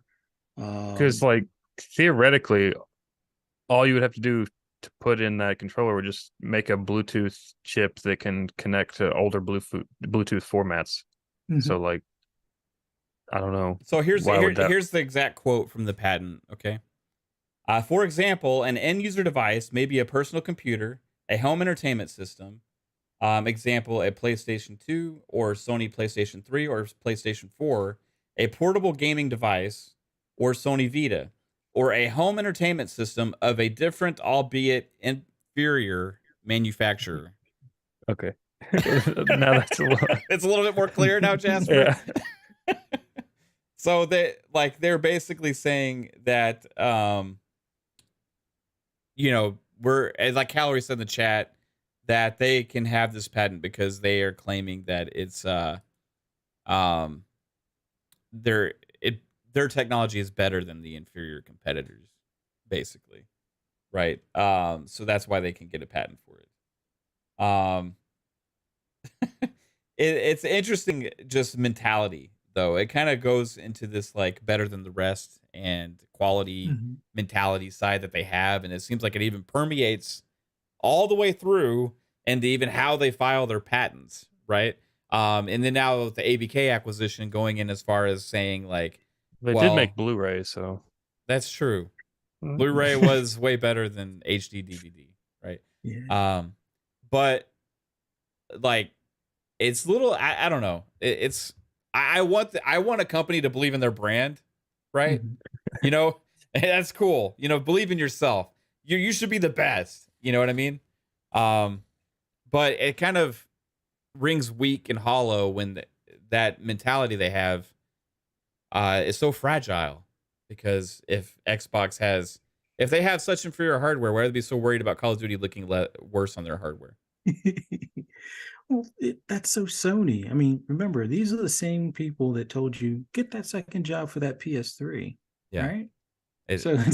Or you can get the console from the inferior manufacturer. Oh, only have one job? Yeah, get the inferior console. Ours, get that second job. You know, it's so Sony. It's part of their MO. They're the guys whenever their competitors. Well, I mean, you can't just call out Nintendo like that. So you got to say something that's not directly calling out Nintendo.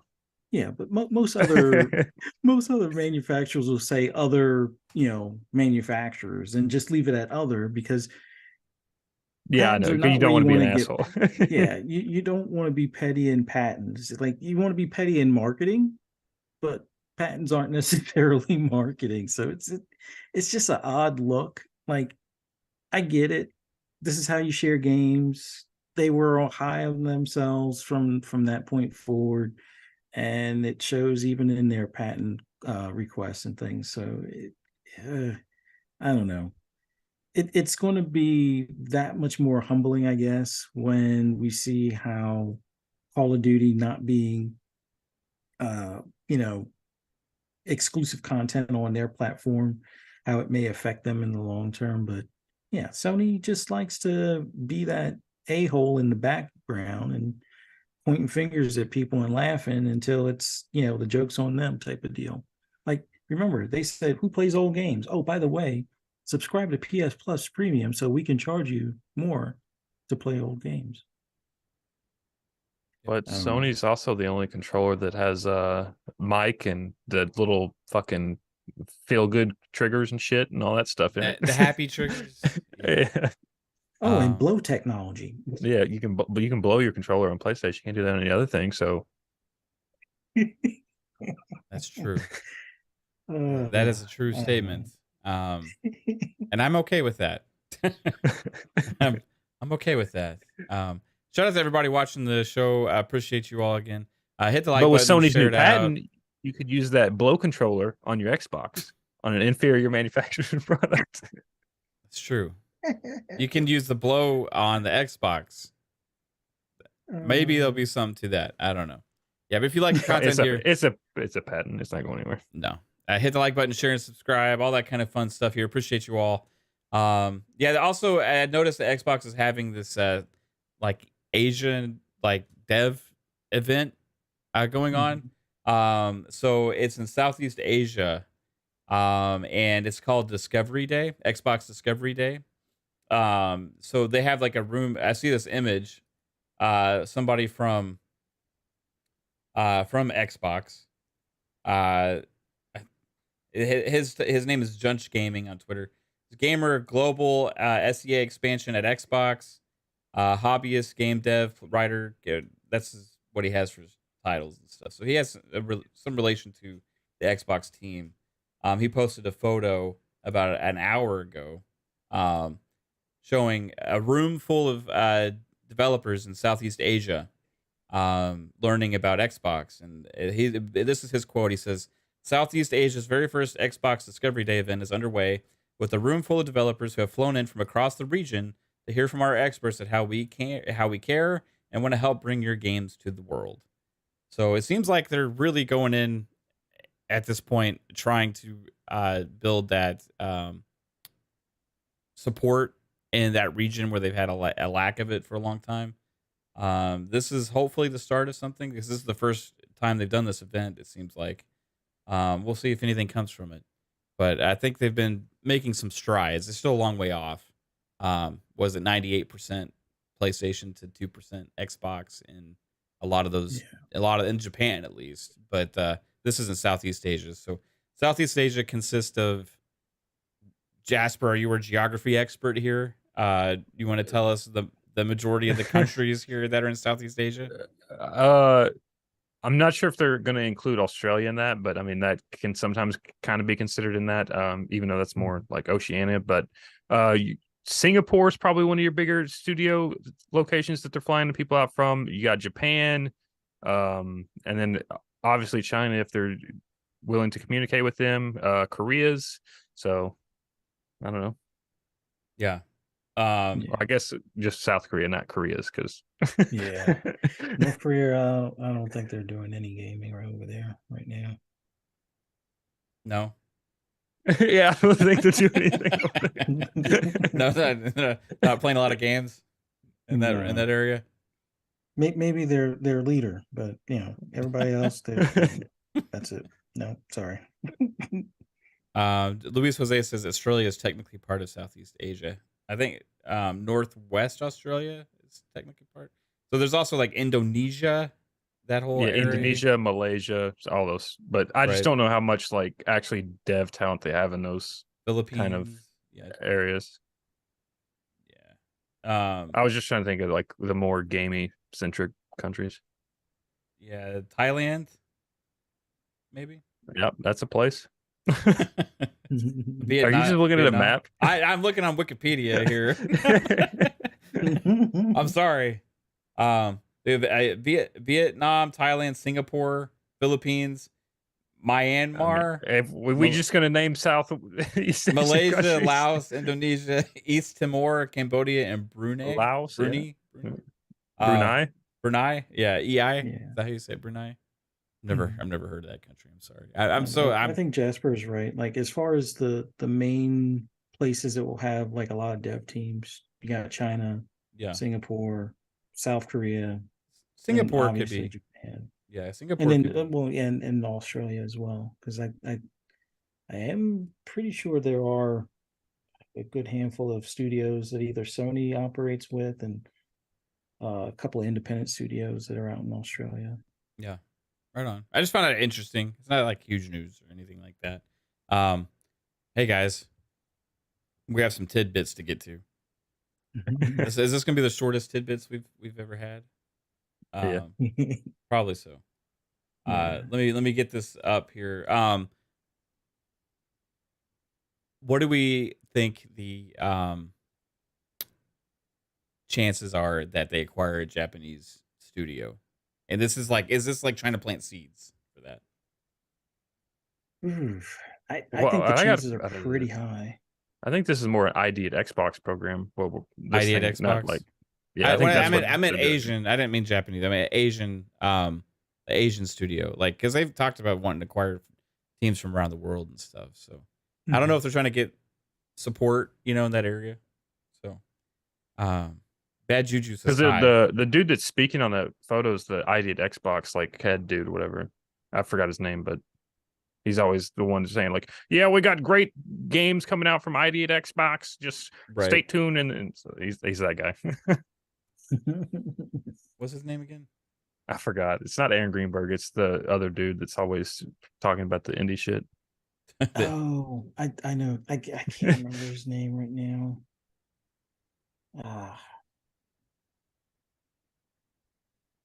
I forget his name, but I think the chances are for the Xbox picking up a studio in that region are pretty high. I know they have their eyes on at least one, if not two, studios in Japan right now.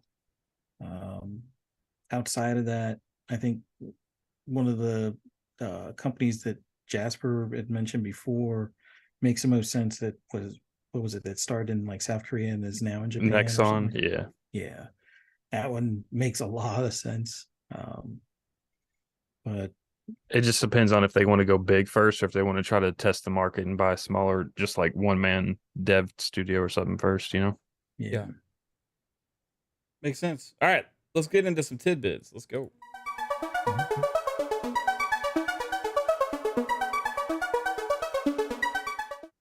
All right, everybody, this is Tidbits, the segment on Fun Speculation Podcast every single week where we look ahead at the games coming out for the week.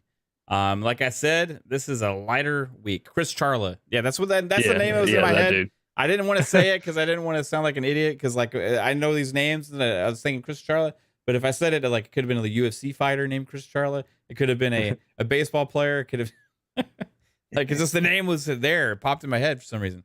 But yeah, Mr. Kima got it right there, Chris Charla. Yeah.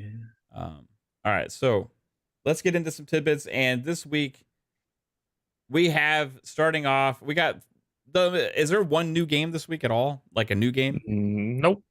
Okay. Technically, no. So this week there is 0 new games. There is either like ports or releases Remakes on other platforms and stuff like that. Starting off strong with Sherlock Holmes: The Awakened remake for PS4, PS5. It's on everything, and it's $40. So if you're really excited for this game, which I've played a little bit of a Sherlock Holmes game before, and it was pretty good, but I don't know. Is this like the best one or something? Is why it's getting this treatment? I know there was. This isn't the one that came out on. Was this the one they gave for gold with Xbox? Like when it came out? Because there's one they gave away with games with gold. I think. I have no fucking clue, Jasper. I don't think this is the one from Games from Gold. This looks like the one I played, but it might not be the one I played. I have no idea. It looks familiar though. Look, I mean, the gameplay. This trailer looks pretty solid. Yeah. I know that the Sherlock Holmes games are obviously doing detective work and stuff like that, and sometimes they have solid gameplay. This originally came out. It looks like in 2006. 360. Oh, yeah. Before 360.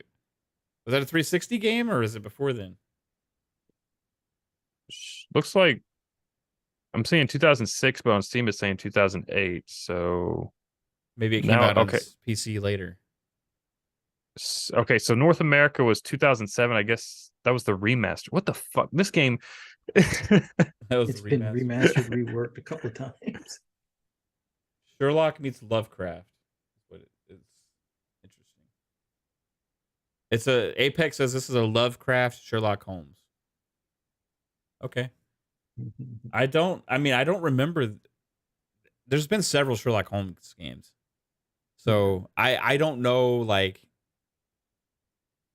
how to differentiate them from my memory. You know what I mean? I played some of them, but I don't know what this is going to be like. I guess Lovecraft, Sherlock Holmes. It came out sometime between 2005 and 2009. So is there like gunplay? Are you shooting in this, or is it like just detective work?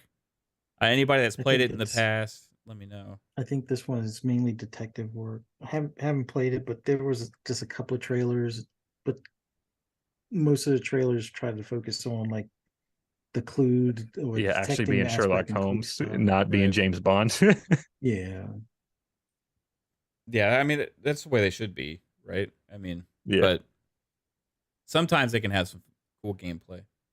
All right, so next up, everybody, is Tron Identity, and this is another re-release apparently.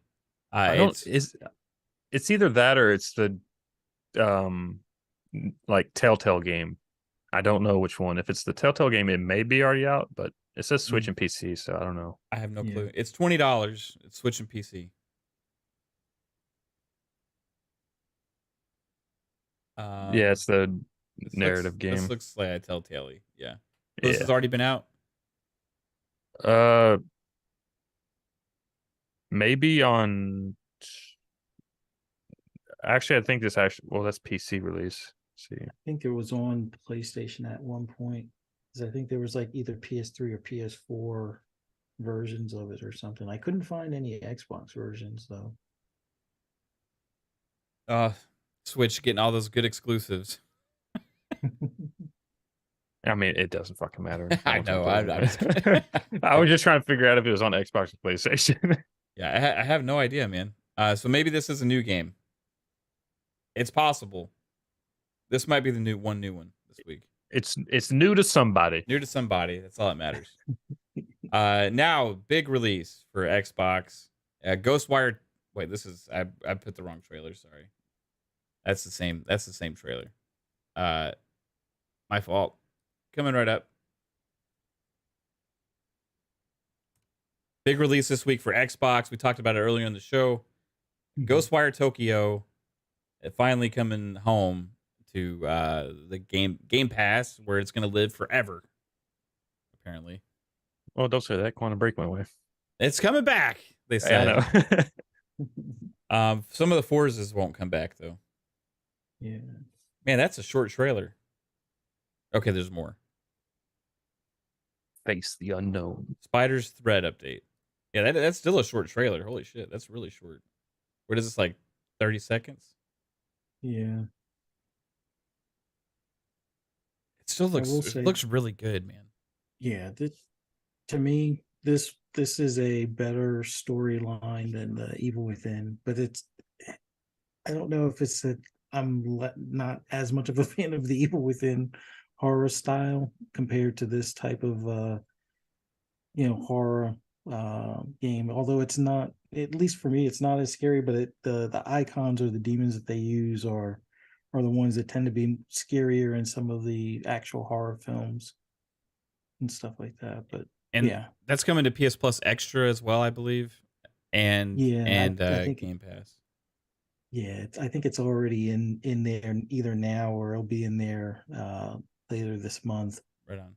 But yeah, definitely worth trying on Game Pass. And I'll be honest, I feel it's worth the $60 if you're not a subscriber to Game Pass. Right on. Next up, Mega Man Battle Network Legacy Collection, PS4, Switch, and PC. $60. So it's a bunch a bunch of old Mega Man games. It looks like. Mm-hmm. Collection for $60. Releasing on everything but Xbox. How does a game like this not get ported to Xbox? You know what I mean?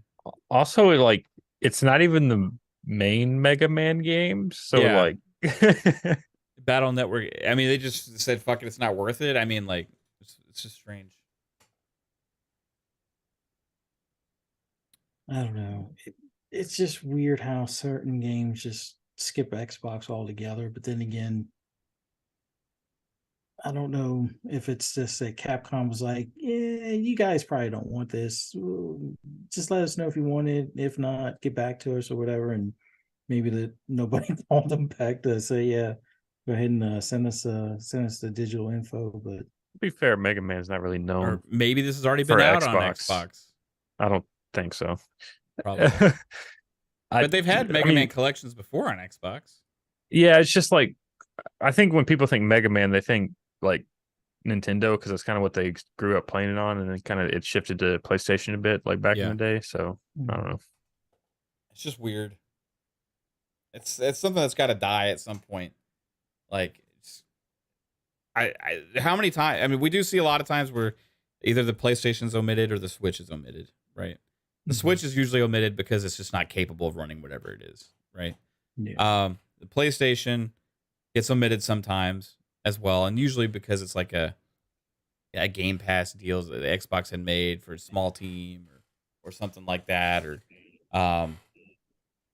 but those are always less than a year in most cases. It's Also, Mega Man's kind of more like, its population, I think, is more like Asian focused, like the players that play that game. So right. like, I don't know. So Xbox, but here's the thing: it'll always stay that way if they don't get the games to where they know that those exist. And I'm not saying this is like, this game doesn't fucking matter, right? I'm just but I'm just using it as an example because like it's a trend on Tidbits, right? And it happens all the time, and it's like, okay, yeah, whatever. But in each one of those games is not really a big deal, right? Except for the bigger ones. But all in all, it still adds up. You know what I mean? All these little games that just choose to skip Xbox or whatever, or for whatever reason, and it just adds up. And honestly, I'm kind of sick of seeing it. Like, it makes me more angry at the publishers than anything, because I'm sure Xbox is like, yeah, bring it on, but they're just like, ah, fuck it, we don't care about putting it on there. And I feel like Xbox got to do whatever they got to do to make sure even these smaller games happen, because at the end of the day, all these little audiences that like these little things here and there, and if it's not a home for all those people, then it's just like, I don't know. Like, I mean, I'm sick of a seeing it. lot of the games that are emitted on Xbox, though, I feel like are kind of more Asian focused to begin with. Like, you see, like, Yeah. the JRPGs and stuff like that. So, like, while there's some people on Xbox who play that, like, I don't know if that's necessarily worth. It's like they may be losing money just porting that, like spending the time porting that to Xbox. When Right. I get that. That's why there's got to be some kind of system or something they can do to help, because it's always gonna, if it stays the status quo, then it's just always gonna stay the status quo, right? Like, there's not just randomly gonna be a ton of people that just love playing RPGs or these JRPGs and these Japanese games on Xbox, but those same people are choosing to buy the other platforms that they already have those games on, because they know that they're not there on Xbox. So it's what comes first, the chicken or the egg, right? Like, you got to have the games there for the people that are interested in it. Like, if you're an RPG fan, like a Western RPG fan, you're set. But what if Xbox didn't have any of those? I feel like nobody if on you're Xbox plays Western RPGs, so why do we need it? Well, there's no fucking, if that was the case, there's no Western RPGs on the console, so that's why there's nobody that plays. But, you know what I mean? Yeah, like, I'm just saying, like, the people used to say that same shit about those games on PC. People only play those games on PC. People don't play those games on Xbox. But they said that back in the day. But people don't play those games. I was like, fuck it, just put the games on there. If you live in America and you only play Japanese RPG games, like, you're obviously going to buy a PlayStation. So, but I like the console better, and I want Xbox to have these games. I don't know what they got to do, right? I don't know what they got to do. Maybe there's like the event that they're having today in Southeast Asia or whatever is like a road. I think that's path, kind of how you get there. Is like you have to get these indie teams to build that audience on Xbox. Yeah, you can't just. I don't know. You got to attack it from all vectors. If you build it, they will come, right? Well, yeah. I mean, I think the big thing that they got to look at now is, like, in Japan, like, they're only getting like that 2% of the market share and stuff like that. But for most gamers in general, it comes down to the ecosystem. If I can only get one of the games out of hundreds that I'm looking for on your box, I'm probably not going to get your box. But if they can start adding these games that, especially if they come to PC, and I'm no dev or technician in that way, but most of the stuff that seems like if it can run on a PC in most cases should be able to run on an Xbox. It's almost like the programming language is a lot closer in comparison to, let's say, PlayStation, for example. So if they've already gone through the trouble of porting it to PC, just do a digital store version only for your store for those games. Make sure it's in that region. And I guess the other thing, and I know we had touched on this somewhat in like the DMs and stuff, the regional support, like as far as the language stuff, when it comes to searching for things, like if you search Monster Hunter, I guess the store doesn't even find it. Yeah. The thing is, like, it said PC on the top of that list, so I don't know if they were searching like the Xbox games like that are on PC or not. So, like, I don't read Japanese, so I don't know like exactly what they were trying to search for. But it just said Monster Hunter search bar, but I did see PC above it. So, like, I don't know if they're trying to search for Monster Hunter on the Xbox store for like the PC version, like, because then it wouldn't show up. But well, I tried doing the test as far as like changing the region on my console and stuff, but it does look like to some extent, some things, especially if it, and I've run into this with SEO on like a website for stuff years ago, anything that's less than 3 characters just throws it. It's almost like a wild card. It's not going to search anything that has the first 2 letters or first 3 letters of that in it. So it just throws up like nonsense searches or noise, I guess you could say. But certain words like monster, it'll throw up everything that has monster, but it won't have. It doesn't seem to look for like the second word or something along those lines. And part of it, I think, might be the transition from, was it katakana, or I forget how they what they call the different characters for Japanese, but it's like there's 2 character formats where it's one's like by each letter in the word, and then the other one is like the caricatures for the word. Somebody needs to work for Xbox or Microsoft to get that stuff aligned, so certain characters have keywords that will help that search engine, whether it's PC or Xbox or what. Especially like if you do I don't think many people are going to try to change the region on their device except for to New Zealand or something like that. But yeah, there's a little bit more work that they can do, at least in their storefront, as far as the search engine is concerned. Yeah, I just want I know that, hey, they're not gonna maybe get their return. You know, I get it. You know, but even as a publisher, it's like an investment for the future. You know what I mean? Like, if you keep, for me, like, there's a lot of Xbox gamers that just don't own a PlayStation, right? There's a lot of PlayStation owners that don't own Xbox. There's a lot of Switch players that only play on Switch. It's just because some people only play on one console. I get that everybody who can afford it can play on all the consoles and all that kind of stuff, right? But there are a lot of people that just decide to only own one, right? Or they can only afford to get one, or whatever. And so there's a large audience like that on Xbox, just like there is with everything. And if you just keep not putting your stuff there, you aren't growing a fan base on that ecosystem, right? So who knows, like, some kids could like, oh, I love this weird thing. Let's try this. And then it catches on or whatever. But if you just try once or twice and you strike out and just like, fuck it, we're not going to do that again. It's not that expensive to port something to another thing that you already developed. It's not like we're asking them make a whole new fucking thing just for Xbox. It's like, when these ports, it's not like they're saying something crazy. You know what I mean? It's like it's just a decision that's not worth it for them. Right? Like, I think it's a bad decision. That's what I'm getting at. And maybe Xbox needs to do something to fix that. It seems like the only ones we get that aren't like some of the bigger ones are like, because they have to do a Game Pass deal. I mean, the Xbox got to give them all that fucking money just to get them to put their game over here, right? Like, it, which is good. I'm glad they're trying. But like, at some point, man, these pubs and some of these devs got to stop ignoring Xbox with some of these niche things, right?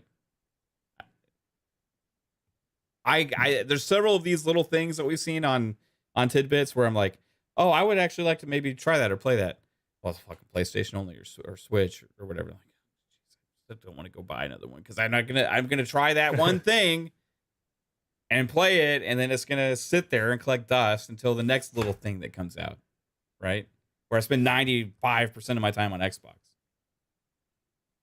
Anyway, that's my little ridiculous rant about that. So, do better, pubs. Let's go. Thanks everybody for watching this show tonight. This was what episode was this tonight? Episode 57. 57. That seems wrong, but it does seem wrong. Should we be more or less? I feel like we should be more. Yeah. More? But I don't know if that's just because we've like missed every other week, it seems like. On FSP. No, not every other week. We did miss one 2 weeks ago. But that was 2 weeks ago was the first one we'd missed in a while. Of FSP, I think. Yeah, that's all there was for Tidbits, Lewis. There's four games. There was 4 games this week. That's it. Mega Man, Ghostwire, Tron, and Sherlock Holmes. That's all the games. Unless, I mean, that's what Game Informer had. There may be some little things here and there. There's little things that are like $5 games coming out, but yeah, nothing notable. Yeah. Next week maybe it'll be bigger, or no? Is anything there Minecraft is Legends is next week? Yeah, and we got Disney Speedstorm, the Mario Kart competitor coming out, so Right we'll on. see how that does. Cool. Well, looking forward to next week's tidbits. But Ghostwire Tokyo is probably the biggest one this week. I mean, so if you've been looking forward to that game, give it a go on Game Pass and or PS Plus Extra, or if you buy it or whatever the hell you want to do. But appreciate you all and have a good one, everybody. I guess we got to do outros. Shit, I'm so all over the place right now. Fuzzy, tell everybody where they can find you. Oh, awesome being here with you guys. Thanks for everybody in the chat for interacting with us, and those who will catch us on replay. For anybody that wants to hear my rambles or rants on anything gaming related, just follow me on Twitter at fuzzy_Belvedere. And then look forward to being here on the Xbox Ultimate Podcast on Friday, 10 p.m. Eastern Standard Time, right on Fun Speculation Network. See you there. Right on, man. Appreciate you, Fuzz. Jasper, where can everybody find you, sir? Yo, check it out. Monday and Friday, 10 o'clock, right here, Fun Speculation Network. It's FSP and Xbox Ultimate. That's 10 p.m. Eastern Time. Check that out. You can find me on my own stuff at Lord Jasper Twitter, Lord Master Jasper YouTube, AI Game News Twitter for gaming news updates, stuff like that. That's about it. And have fun. Good night, I guess. Right on, man. Thank you, guys, and thank you, chat. And remember, if you like the content here, hit the like button to share it out. Sub to the channel, all that cool stuff. We got more shows this week. Also, besides Ultimate on Friday nights that both of these guys has told you about, we also have PM and the PM on Thursday at 7 p.m. Eastern Time as well. So appreciate you all. Have a good night, and I'll see you soon. Peace out. Bye. Later.